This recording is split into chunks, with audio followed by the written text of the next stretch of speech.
ঢাকা বিশ্ববিদ্যালয়ের নতুন শিক্ষকদের প্রভাষক থেকে পরবর্তী পদোন্নতির জন্য প্রশিক্ষণ নিতে হবে এবং ৭০% নাম্বার না পেলে পদোন্নতি দেয়া হবে না বলে মন্তব্য করেছেন ঢাকা বিশ্ববিদ্যালয়ের উপাচার্য প্রফেসর ডক্টর আ.স.ম মাসুদ কামাল।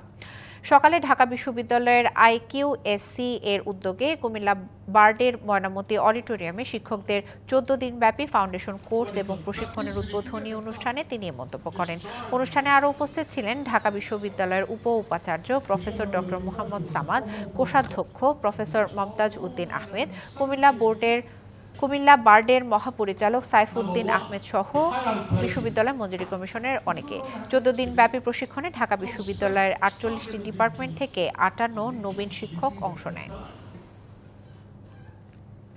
তো হলো আমাদের বিশ্ববিদ্যালয়ের শিক্ষকদেরকে আমরা বছরে দুবার এই প্রশিক্ষণের আওতায় নিয়ে আসব। এই প্রশিক্ষণ নিতে হবে এবং এই প্রশিক্ষণের উপর নির্ভর করবে পরবর্তী ধাপে প্রমোশন পাবে কি পাবে না। নগদে ৫০০ টাকা বা তার বেশি পেমেন্টে পেতে পারেন ঢাকায় জমিসহ ২০ কোটি টাকার পুরস্কার।